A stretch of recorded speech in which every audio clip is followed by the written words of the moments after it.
Okay, welcome everyone to another Environmental Physiotherapy Agenda meeting. This will be the second one actually for this year. The Environmental Physiotherapy Agenda has been going on for a few years now, since early 2020. A lot's been happening. We've had over 100 universities that have joined in the meantime and that are doing different things in their respective locations.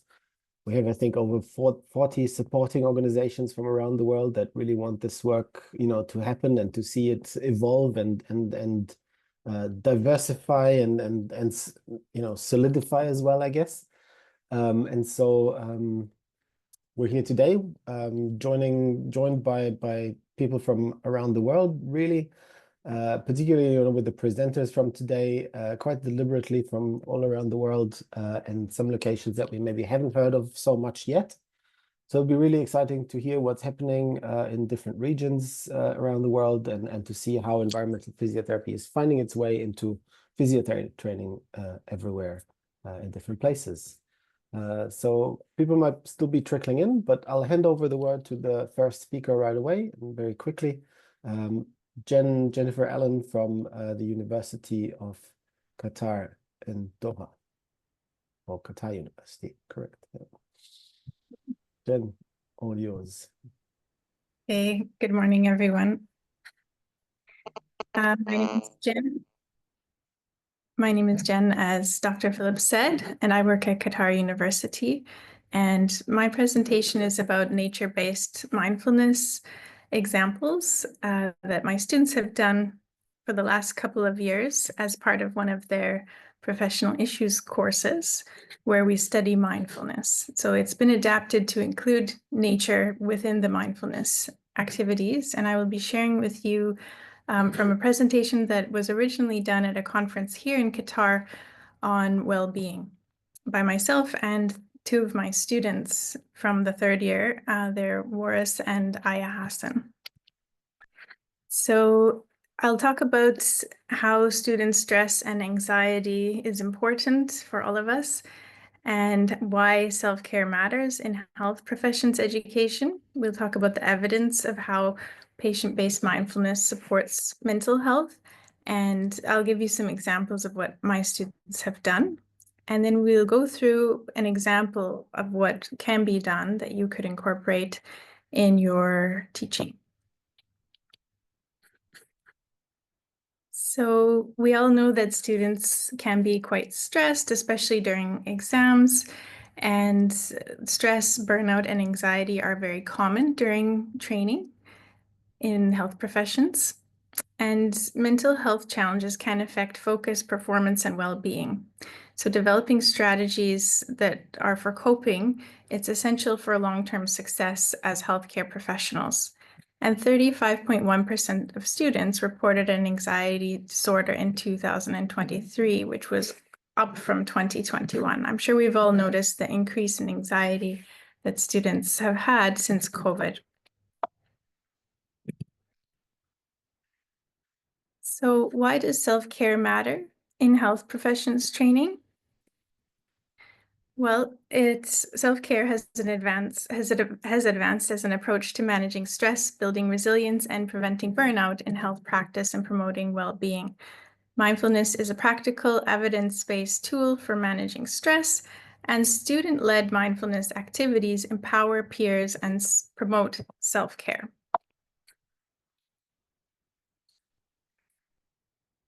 So how does nature-based mindfulness support mental health? Well, when we combined nature and mindfulness, then we have further stress reduction, which is actually more effective than indoor mindfulness. So in our case, we did all of our activities indoors, but in previous classes last year, we did some outdoors around our building in nature as well. So that is ideal. However, they did bring plants, and we do have an environment where we have plants around us. So it improves emotional regulation and mental clarity. Staying in nature can be associated with better mental health, such as improved attention and self-control. And evidence shows that incorporating accessible outdoor nature-based interventions into well-being programs is essential for healthcare training. So here's some examples of what my students did this past semester. So they really enjoyed creating and designing their different activities that they delivered, often going overtime. They were given 5 minutes each, but often they wanted to spend an hour with these activities. So you can see here that they've done some clay work. They've created beautiful images of the sea, little portraits, and they added shells. They all chose different themes. So one of the themes was more earth-based and clay shells, etc. And then we had some water-based ones and flower-based ones. They've actually made they made these beautiful headpieces out of flowers in a sustainable way because it's artificial flowers. So this was what they enjoyed doing a lot. They've also incorporated Islamic verses, the Quran verses for integration with their religion as well. So I have a couple of videos to show you.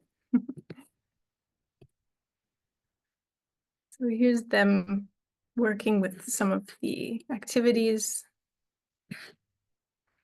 One of them was where they made a name tag and they, here's an example. They made a name tag with nature, so shells and different sparkles and things, because they were going to practice education. So they wanted to carry something with them to remind them of mindfulness throughout their practice education. So here's an example of what you could do with your students. So you can get them to do a pre-well-being check where they would rate how calm they are initially from 0 to 10 and how relaxed they are from 0 to 10. And then you would do the mindfulness activity, or they would do it if they've designed it. So here's one example of what one of the groups did. They brought little pieces of string and they asked each other to reflect about any stress, tension, or worries that they were carrying. And they had to close their eyes and start to tie knots for every stressor that came to mind. And each time they breathed into that stressor and acknowledged it and felt what it felt like in their body.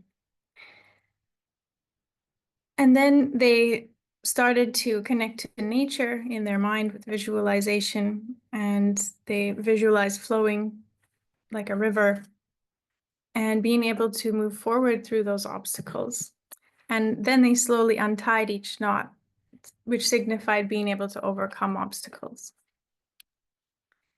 So that was a short but very powerful activity. And it's really easy to do because it just requires a bit of string or anything, a ribbon, anything where you can tie a knot.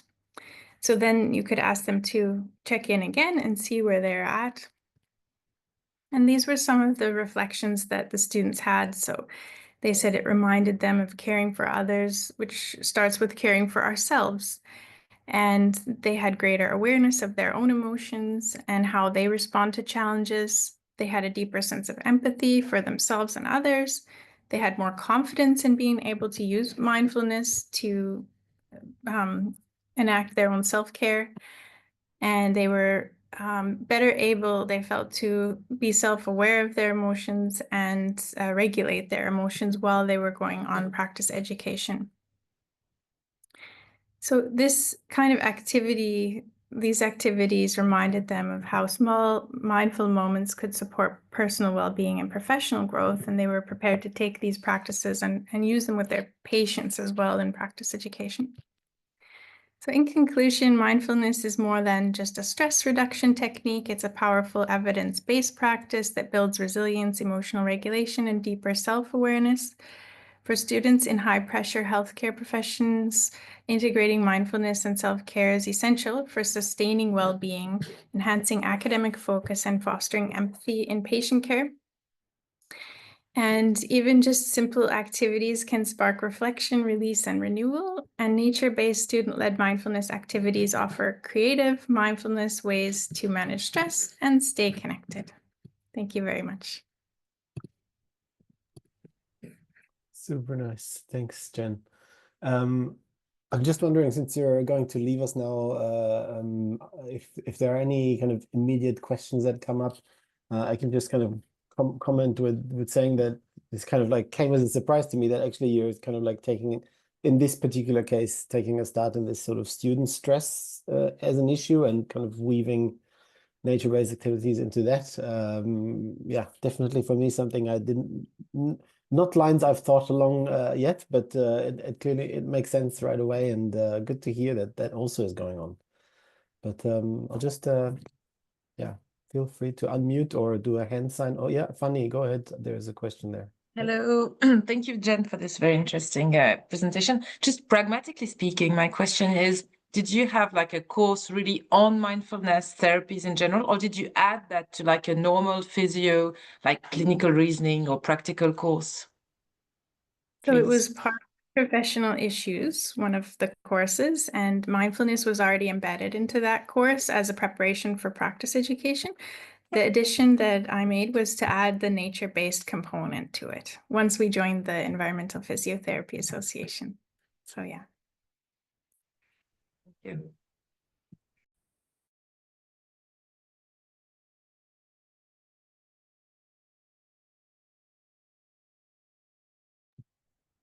I think you're muted still, Philip. Yeah, I was just sorry. Yeah, thanks for highlighting that. I was just checking in if there's any other questions. It's now or never, as Jen will leave us right as we go into the next presentation. Right. Okay. Good. So thanks, Jen, again for joining in, at least for this short moment. And we'll travel onwards from Doha in Qatar to now the Philippines and hand the word to Francis.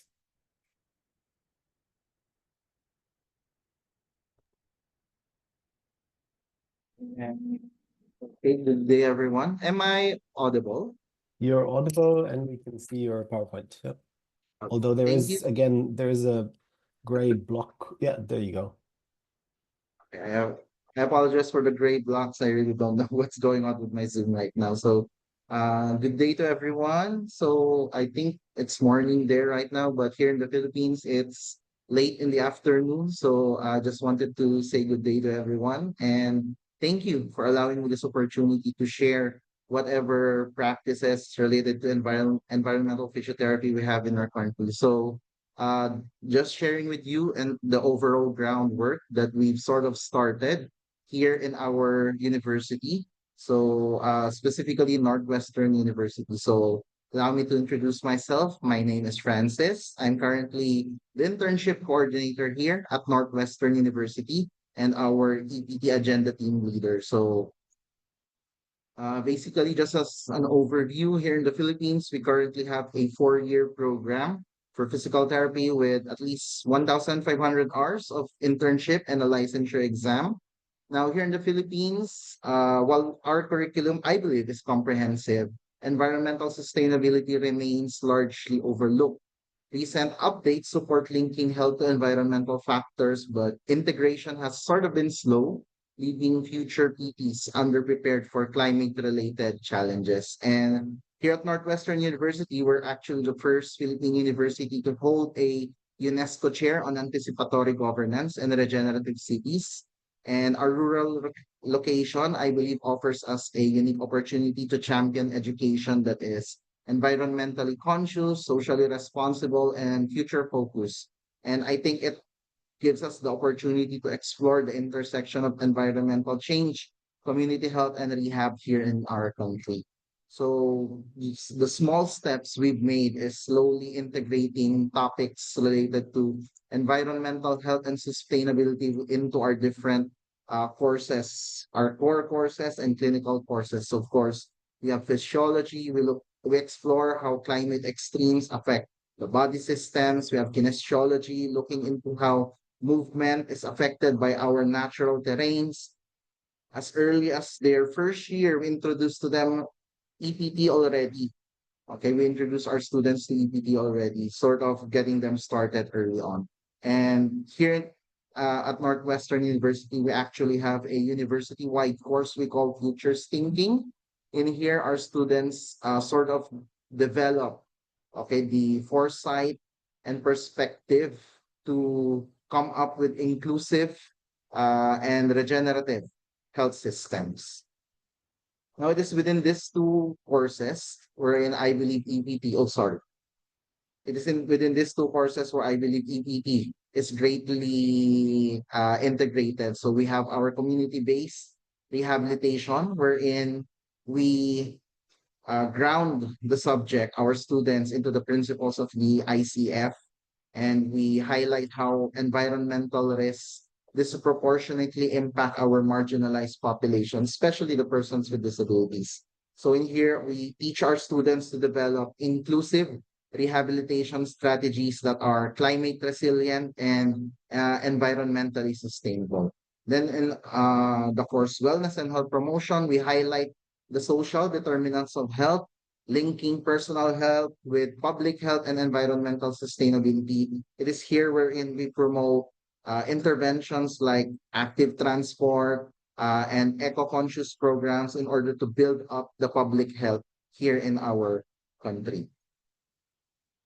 We also have our clinical courses wherein we further anchor concepts related about EPT by encouraging therapy in natural settings, home assessments in rural areas, and considering how environment influence the progression of diseases and the development of motor functions, especially in the pediatric population. So we've sort of have initiatives beyond the classroom as well, beyond academics. So thankfully, just recently, our university just approved the, I guess, installment of our relaxation therapy, urban renewal, and exercise hub, or basically our eco-conscious wellness park here within the university. So it's part of our immediate future plans for improving our campus. We've also had a research project still currently under review for funding that tries to explore climate trends here in our province, trying to link non-communicable diseases with climate trends, identifying individuals and areas at risk for climate trends in health. We also try our best to practice sustainable or implement sustainable operations in our day-to-day practice. So recycling, the use of renewable sources of energy, and reduce reliance on single-use plastics, high-energy appliances, and of course, active transport, just to reduce our carbon footprint. Our student organization is also well versed when it comes to environmental physiotherapy. They actually have social media advocacies and campaigns focusing on environmental sustainability. Mainly, we have this initiative we call Movement is Everywhere, wherein we try to promote accessible, eco-friendly physical activity using natural surroundings in our environment.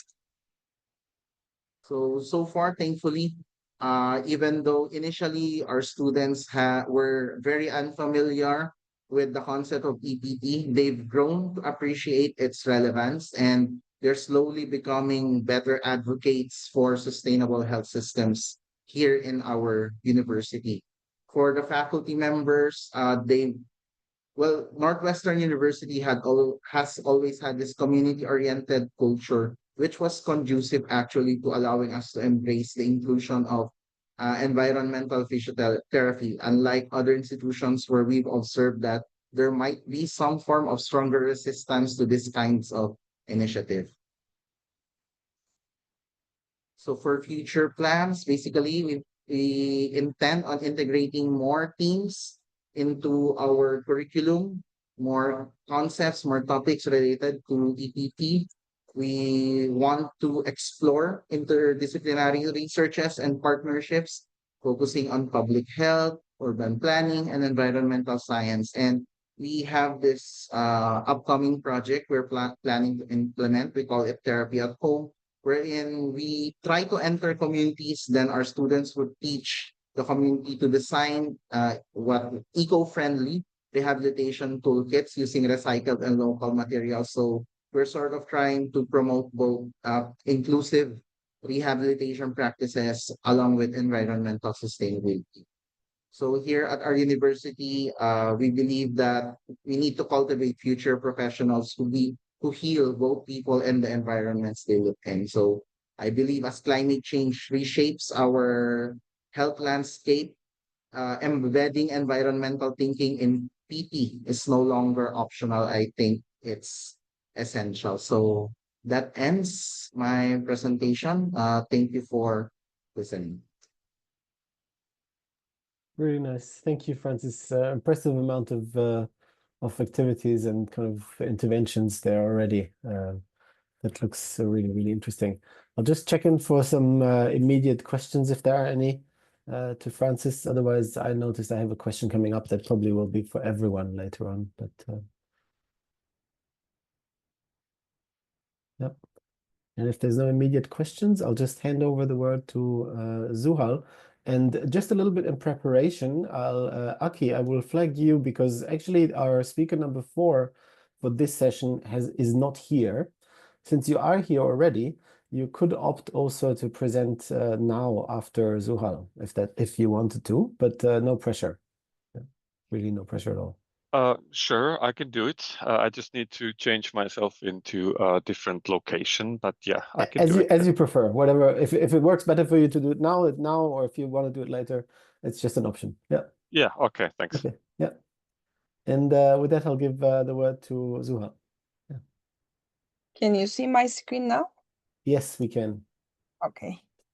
Good morning. I'm Zuhal Abasiyanik. I'm a postdoc researcher at University of Hasselt in Belgium now, but we start initiative on environmental physiotherapy in Turkey, my institution. I have been still affiliated in this institution.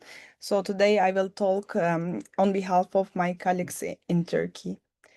And it is a timeline how we start and what we did in these 2 years. In 2023, we registered as a member to Environmental Physiotherapy Association, EPT Agenda. And then the same year in autumn, we start giving a course on environmental physiotherapy. And then I will quickly mention our survey-based study that we did in the beginning of this year. And we have some results, but I will quickly show some results. And I will quickly mention physiotherapy education in Turkey. It is 4 years program for bachelor. And after this program, students can work as a physiotherapist in clinical practice. And the master program is 2 years, PhD is 4 years. And our city and our faculty is located in Izmir, which is located in the south and west part of Turkey. It is a new university. It has been founded 15 years ago, but we have a bachelor, master, and PhD program in physiotherapy now. For the environmental physiotherapy course, because of some formality issues, we had to give it at the first year bachelor program. I know it's a bit early, but there was no time in other years, so we had to give for the first year students. And it's a 2 hours course every week, and the credit is 2. And we give total 14 weeks. It includes group discussion, students' presentation, and some presentation that I gave. I cannot move, yeah. And the content of the course is, firstly, we mentioned the concept of environmental health and determinants of health, and environmental health in the world and Turkey organization activities have been done. And then we mentioned effects of climate change on the nervous system, cardiopulmonary system, infections. And then we mentioned environmental physiotherapy in the world and what has been done in Turkey organization, including Environmental Physiotherapy Association. And then we had a group discussion and student presentation on how can we promote environmental physiotherapy, including active transportation, green space usage, outdoor exercises, education, and how can we promote using sustainable materials in clinical practice and in education. And these are some activities from our students I put here. These are in Turkish. They prepared posters in Turkish. Now we have lack of materials and guidelines in Turkish, so we start building our own resources for the next years of courses. And then last year we applied for the ethical committee to do survey-based study to learn perspectives of students, but also graduated physiotherapists on environmental physiotherapy, climate change, and sustainability. Then we launched online survey in January this year, and it was open for 6 weeks. And then we reached almost 400 students and physiotherapists. And we made a survey, included 3 domains. One is attitudes, beliefs about the existence of climate change, impact on physiotherapy practice, and the level of responsibility of physiotherapists. And items option were strongly agree, somewhat agree, neither agree nor disagree, somewhat disagree, and strongly disagree. And we learned clinical practice among practicing physiotherapists, their use of environmentally friendly materials, or what are the barriers to follow environmental physiotherapy practice. And we also measured knowledge on climate change and environmental physiotherapy. If they took a course during their education, we asked some yes and no option students, and also strongly agree to strongly disagree answer options. And some descriptives, we reached 291 students and 97 physiotherapists. And these are a bit sharp results for us. When we ask, have you considered physiotherapists might have a role addressing climate change and sustainability? And more than 70% said no. And we ask if you ever heard environmental physiotherapy, and more than 75 said no. And most of the students and practicing physiotherapists didn't take any course or information in their education. And there are a lot of questions here, but I will briefly explain. Physiotherapists and students acknowledge that climate change is happening, and they said that they are worried about climate change. So strongly agree and somewhat agree responses are very high. But when it comes to the physiotherapy practice related to environmental issues, and the answer, the rate of answer neither agree nor disagree, or somewhat disagree, were higher compared to this part. So they are more uncertain about this issue, and it may be related to their limited knowledge, because strongly agree answer option was very low on knowledge, and if they have been informed their education, they were generally uncertain and disagree about these issues. So our future perspectives, what we want to do is we want to move environmental physiotherapy course from first year to the third or fourth year, when they get some knowledge about physiotherapy system, nervous system, cardiopulmonary system that can be affected by environmental issues. And we want to reach more practicing physiotherapists to organize a small symposium in Turkey, local symposium. And we want to launch student-led environmental physiotherapy activities, designing posters. We want to put them some spots in the campus, and maybe some social media videos, because they are very good at it. And we want to translate and adapt international resources to Turkish to build our resources.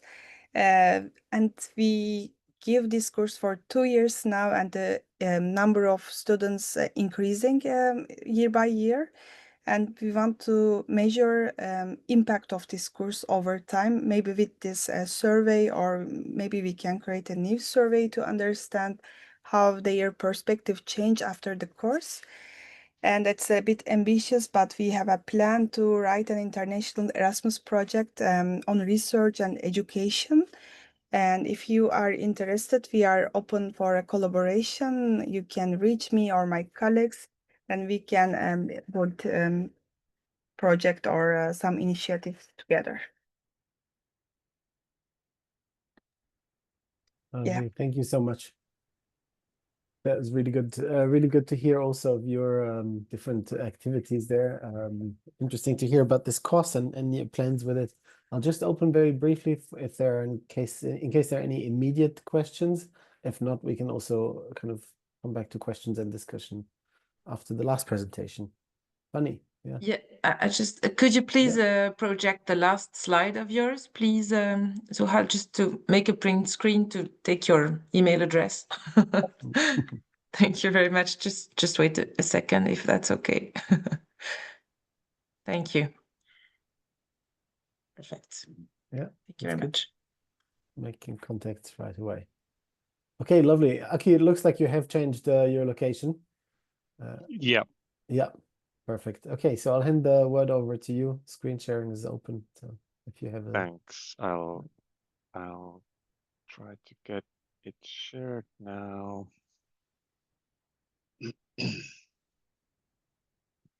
All right, you probably see it now, right? Yes. Okay. Yeah. So hello everyone. My name is Aki Rintala. I'm currently a research fellow here at the Lab University of Applied Sciences in Finland, located in Lahti, south part of Finland. I also work in physical activity and functional capacity research group, and also my other role here is to be also a principal lecturer in physiotherapy. So you can easily, probably these slides will be sent over for the whole group. So you can also look at the links that I've provided here in the slides afterwards. So just briefly, because Lab is quite a new university, I'll just go through some basic knowledge of where we are located and what do we do actually here. So Lab has two physical campuses, and the third campus is online campus. We are located in two different cities, Lahti and Lappeenranta. So as you can see, we are quite further apart from each other. So there's 150 kilometers apart, and Lahti is a bit closer to Helsinki, and Lappeenranta is more located on the southeast part. So just to briefly a bit on our locations. So indeed, we are located in two different cities, so both relatively small ones, but also very nature, how do I say, like nature-based cities. So for example, Lahti has been awarded as a European Green Capital in 2021, and also aiming to be the first big city here in Finland to be carbon neutrality this year. And Lappeenranta has also awarded for a European Green Leaf Award 2021. So both cities are also focusing quite a lot in nature and environmental elements.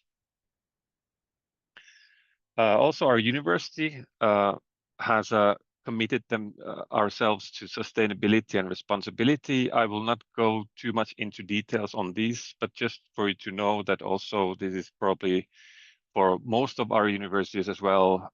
We have in the strategy level also named quite a lot of different goals, which will also be reflected in our curriculum in the upcoming years.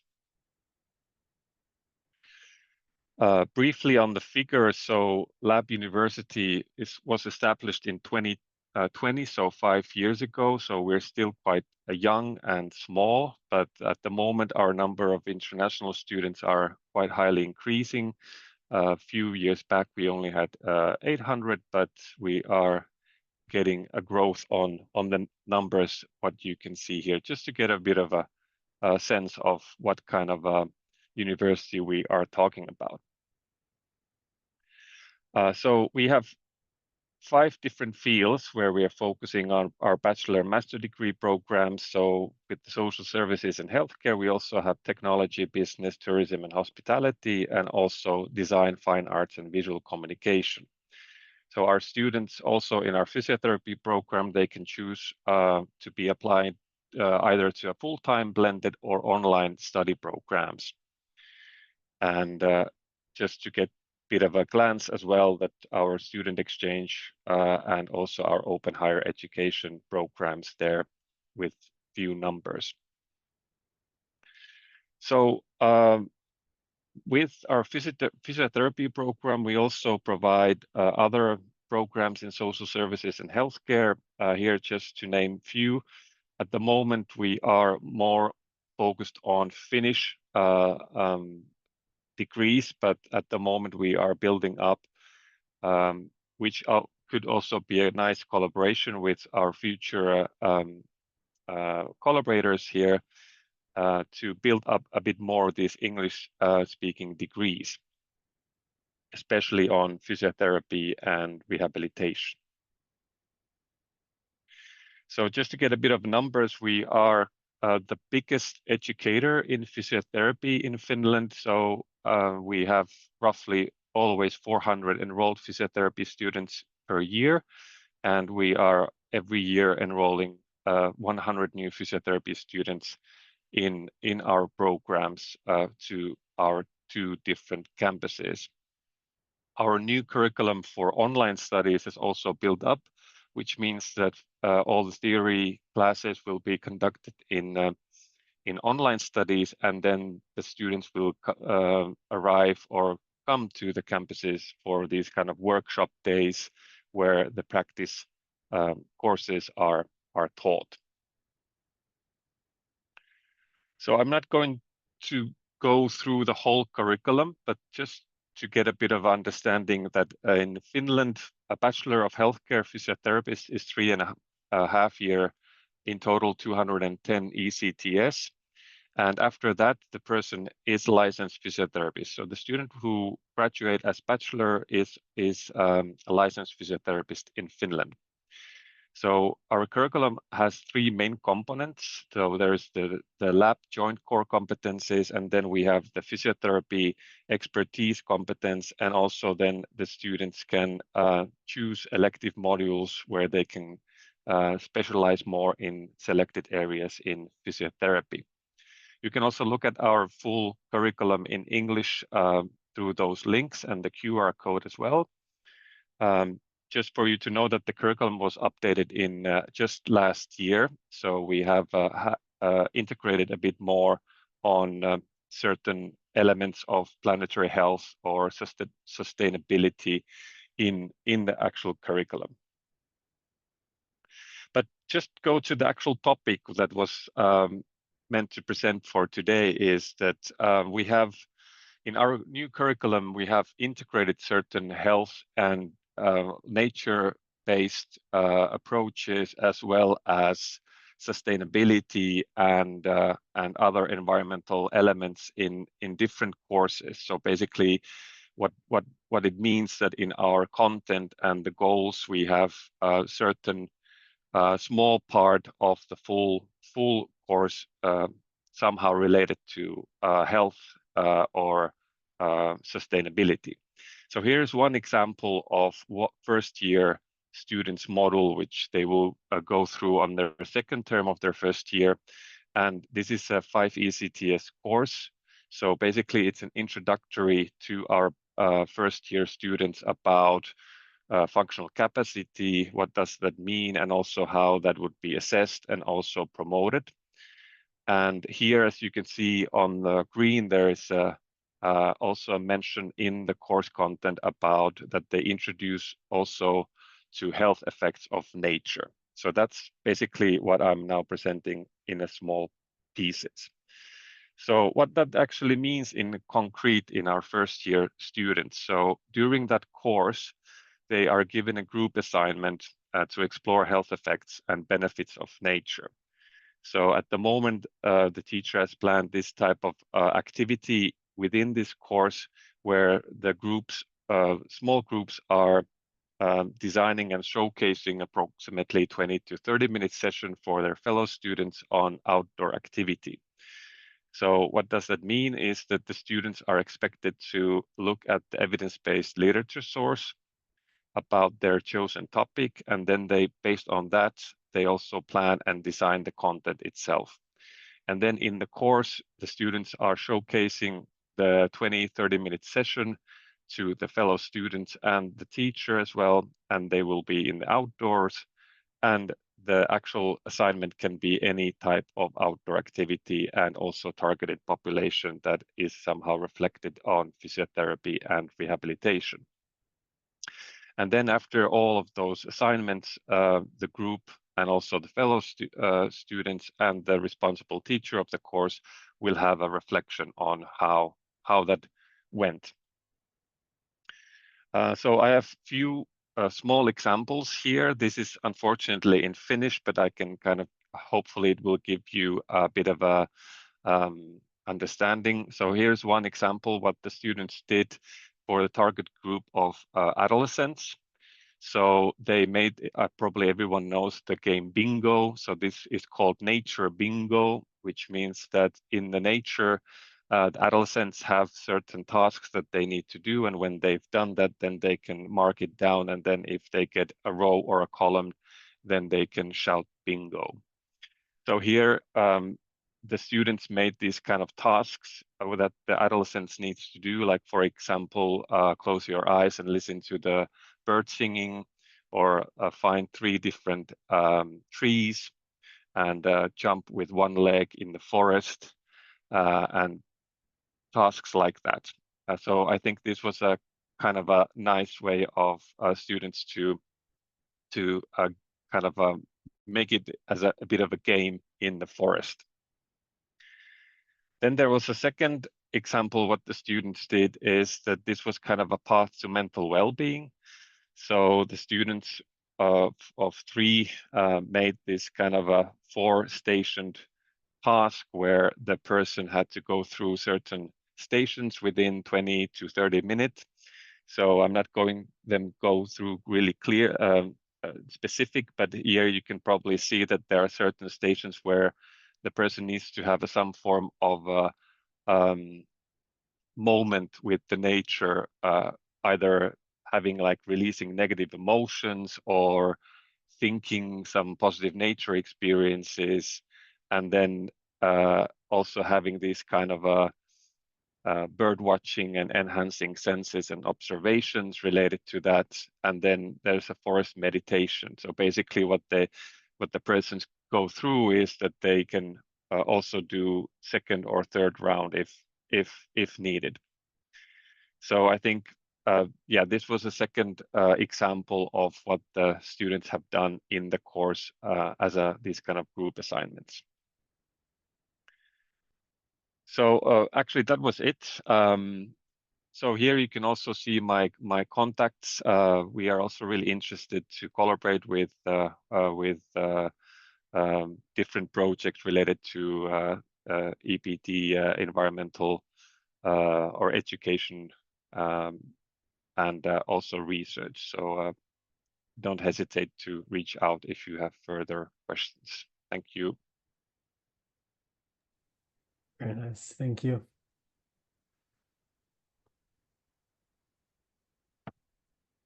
Okay, so that leaves us with a little bit of time to go through questions, discuss a little bit, and yeah, see what else we come up. I hope everybody's taken Aki's email for contact. I have one question that I wanted to raise to all of you, and this leaves at the moment Zuhal, Francis, and Aki. And it's particularly with regard to actually challenges encountered along the way.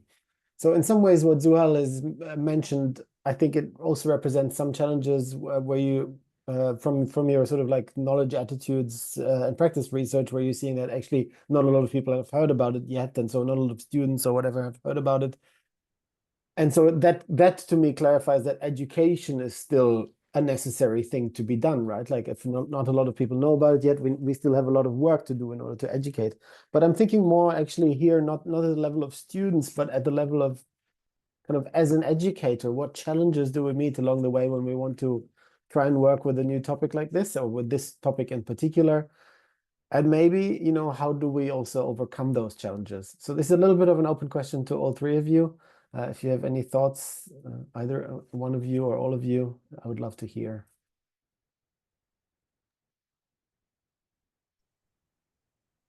Well, yeah. Mhm. Yeah, if I can start. Sure. Yeah, I do recognize that there are also, like from the educator point of view, I think the main thing based on my experience as a principal lecturer and how we've developed the curriculum is also the challenge what we have in our national level of what we need to have in our curriculum as a kind of like the core. And the teachers are really challenged also by how much they have time to teach, like even the basics. But also, we are now planning to have a certain survey, a bit what Zuhal also presented in Turkey, because we are now interested to look at how teachers perceive or how they've experienced about these planetary health, environmental elements in their teaching. Because in Finland we respect quite high the level of autonomy of the teacher to plan themselves the course. Of course, there's the joint curriculum that they need to follow, but the actual content usually is driven by the teacher and the teacher's competence. So that's also something that we've seen, at least on my experiences here in Finland, that some teachers are very highly aware of planetary health and all the climate change and the possible challenges that might be reflected in physiotherapy education as well. Some are maybe focused on more traditional pathways of educating the elements. So this is something that we kind of want to also look in our survey that we hopefully will get starting in September. Just few thoughts of mine. Yeah, super nice. Thank you. Francis or Zuhal, do you want to also respond to that question anyway? Yeah, I have very similar insights from Turkey, and I have read a new paper from Iceland. They also investigated educators' insights in Iceland, and even if they think that it is very important topic, they are uncertain to put on the curricula. So I think we need some guidance to put what we need to teach. And in Turkey, we have autonomy to make our own curricula, of course, but we did ourselves. But when I leave the class to my other colleague, we have some difficulties to move on because we are doing ourselves. No guidance, no international example. Yeah, it's also our barriers in Turkey as well. Yeah. I think just very briefly show, I think this is the article that you mentioned, right? Yeah. Well, that's the one from Iceland, from our colleague there. And that article is actually part of this special issue that we're about to bring to a close. That features a few other articles also kind of touching on environmental physio education. Yeah, lovely. Francis, do you have any thoughts on this question of challenges? Yeah, here in the Philippines, basically we have the same problem actually. Wherein our curriculum is just too congested right now. We're planning on trying to rework it, try to make things smoother for our students, I think, because there's just too many things that's included into their curriculum right now. We're having difficulty trying to figure out where to include EPT as a general and a specific topic within our curriculum. And it's a national level thing also. But the thing is,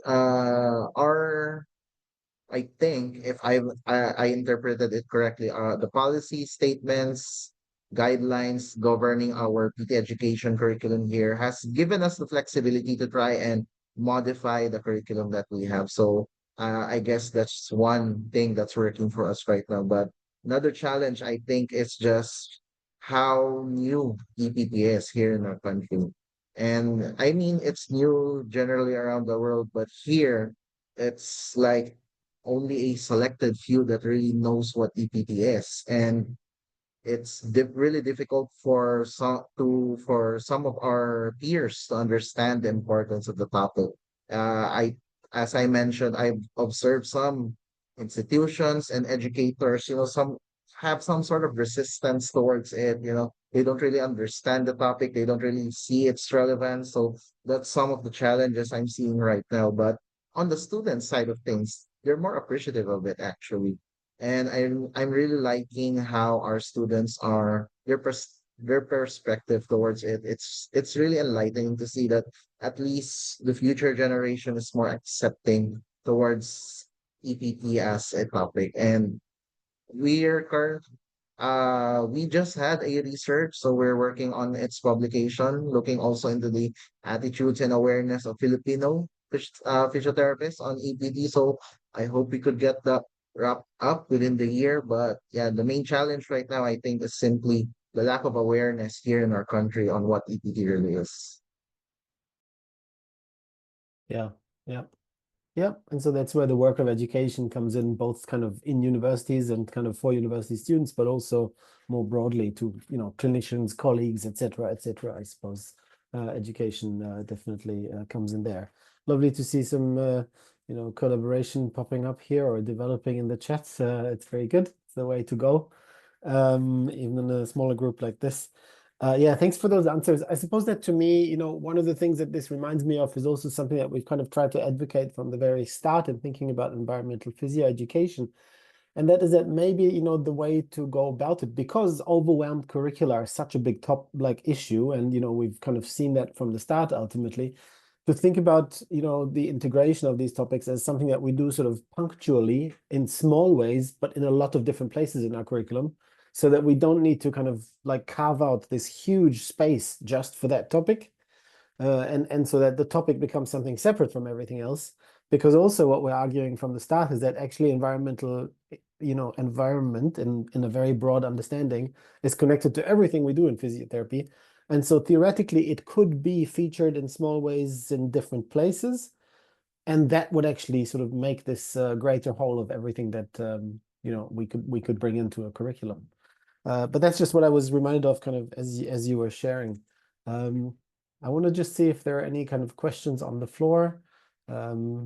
Funny, I suppose you've made some similar experiences also in Switzerland with initially something that looks like a full curricula, but then turning it around and featuring different things in different places in a course. Yeah.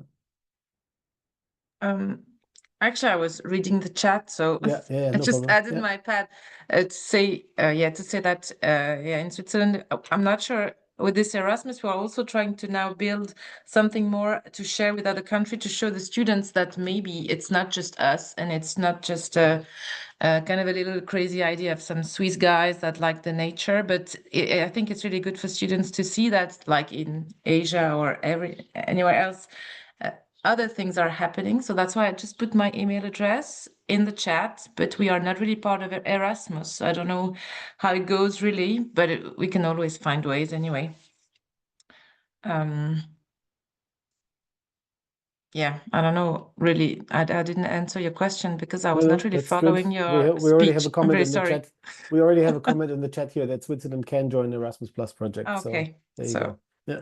So we're gonna look for, yeah, Immediate maybe solution. Yeah. yeah, always find a solution when you Yeah. really want to get something. That's right. Yeah. Yeah. Yeah, otherwise, I mean, the other thing I was really liking to hear, Aki, was about this, the gamification of, what you've been doing, Aki, in Finland, and trying to bring sort of like a little bit sort of different approaches, sort of pedagogically, I guess, to this. I think that's also always a really good way to go, also a good way to meet students in a slightly different way on a new topic. Yeah, it was just it's not really a question as much as that it just highlighted to me that it's good to I'm also exploring things like that a little bit, not the same, but kind of trying to find these playful or slightly different approaches. I think that's really important and fits also the topic in a way. Yeah, I fully agree. Of course, my example was like from the first year students bachelor level, so it was really an introductory, and I also agree with the integration, because we've also built our curriculum more like that it will be integrated in in these elements of physiotherapy, not as in the course itself. And it was also because it's really challenging for us to increase the number of courses. So then the point was that in the second year and the third year, they are kind of going more in depth of functional capacity as a physiotherapist. And then they will also have the element of different health effects as well. So these were just really like the first year student examples. But I was really surprised how well they were interested in, and they were actually, students got really good feedback on that, because of course we have nature really close by, walking distance, like big forests and everything. So that was also easy for teachers to do in the course itself, so that we will go outdoors. So that's a good thing here, that we have those here available. Yeah, super nice. And Francis, maybe you could just briefly, we're kind of coming to the close of the session, but very briefly, could you just comment on the sort of like that futures aspect at your university? How well is kind of this course that the students have, all students at your university have, how well is that integrated with the physio curriculum? How well do the students, I guess is my question, transfer some of that thinking, the learning that they do there around anticipation, foresight, etc., into what they're learning in the physio program? Yeah, so basically here, just sort of an introduction. Here at Northwestern University, we have what we call this futures thinking course. And it's mainly because of our university's designation, I guess, as a UNESCO chair on anticipatory governance and regenerative cities. So basically, they're given some topics like indigenous futurism, regenerative futures, just to help equip them with the foresight of trying to, or ideas of trying to connect global and local challenges. Yeah, but in terms of how connected it is with physiotherapy, it's something that we haven't really explored too much actually, because I think this just began 2 years ago or a year ago. So we haven't really looked that in depth into it.